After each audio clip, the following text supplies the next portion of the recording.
আমরা গরিব দেখি আমাদেরকে আইনে কোনো সহযোগিতা করলো না। আজকে আমরা পথে পথে আজকে 18 দিন ঘুরতেছি আর দুধের বাচ্চা নিয়ে। পুলিশ পরিচয়ে রাতের আধারে ঘরে ঢুকে বঙ্গবন্ধুর ঘনিষ্ঠ সহচর এম এ আজিমের নাতি তারিন মহিউদ্দিন আজিমের বাড়িতে হামলা চালানোর অভিযোগ উঠেছে কথিত আহমেদ হোসেন নামের এক ব্যক্তির নামে। জানা গেছে গত 13 মে রাতের আধারে দেশীয় অস্ত্র ও বন্দুক নিয়ে লালদিঘির পাড়ে 200 বছরের পুরনো ঐতিহ্যবাহী হাসান মঞ্জিলে কোতোয়ালি থানার ওসি পরিচয়ে 20 থেকে 30 জন ভাড়াটিয়া সন্ত্রাসী নিয়ে বাড়িতে প্রবেশ করে আহমেদ হোসেন। এ সময় কেয়ারটেকার মুক্তার কাজীর স্ত্রী ও নির্যাতন করা হয় 5 বছরের ছোট্ট শিশুটিকেও। হাত পা বাঁধা অবস্থায় সোনা আসবাবপত্র লুট করে নিয়ে যায় আহমেদ হোসেন ও তার গঙের সদস্যরা।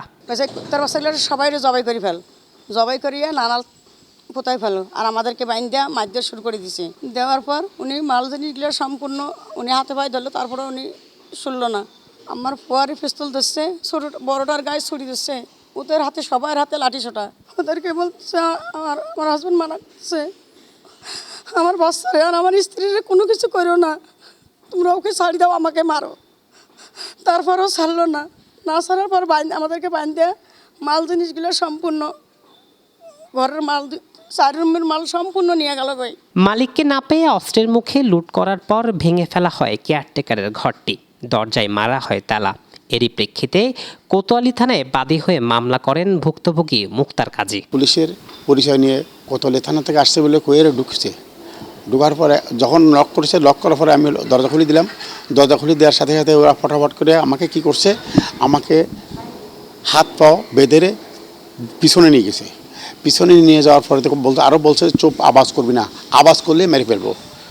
এই কোয়েরে পিছনে নিয়ে আমার ছেলে দুটারে, আমার ওয়াইফরে আমারে ওখানে পিছনে নিয়ে বাঁধে ওখানে ফেলাই রেখে জিম্বি করে, তখন এরা ঘরের ভিতরে যা কিছু ছিল ভাঙচুর করে লুটপাট করে সব তছনছ করে ওরা নিয়ে যার গই। তার বিরুদ্ধে অত্যাধিক হত্যা মামলা, খুনের মামলা, ধর্ষণ মামলা, বহুত মামলা তার বিরুদ্ধে। সে হচ্ছে যে আমাদের মেইন ডেভেলপার হাজি আব্দুল সুপুরের ওয়ার্কিং পার্টনার। তার 1 টাকা ইনভেস্ট নেই, 1 টাকা তার পুঁজি নেই। হ্যাঁ, সে এখানে বেআইনিভাবে দখল করে রয়েছে জায়গাটা।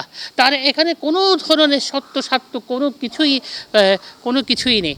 সে তার মেইন ডেভেলপারকে সরিয়ে সে এখানে কতিপয় গুন্ডা পান্ডা, এলাকার গুন্ডা পান্ডা এদেরকে হাত করে সন্ত্রাসী বাহিনী তৈরি করে সে এখানে জিম্মি করে রেখেছে মানুষকে। পত্রিকা সংবাদ মাধ্যমের তথ্য অনুসন্ধানে জানা গেছে কথিত আহমেদ হোসেনের নামে ধর্ষণ, প্রতারণা, জালিয়াতি, অর্থ আত্মসাৎ সহ বিভিন্ন থানায় রয়েছে একাধিক মামলা।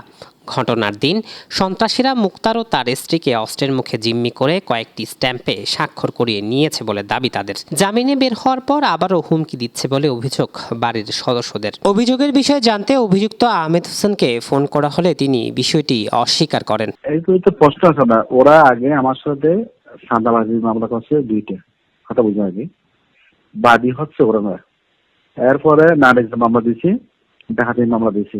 এইটা হলো সাধারণ একটা নাটক, ওরা সাজাইয়ে আমাকে মামলা করার জন্য একটা ফাইটার করছে।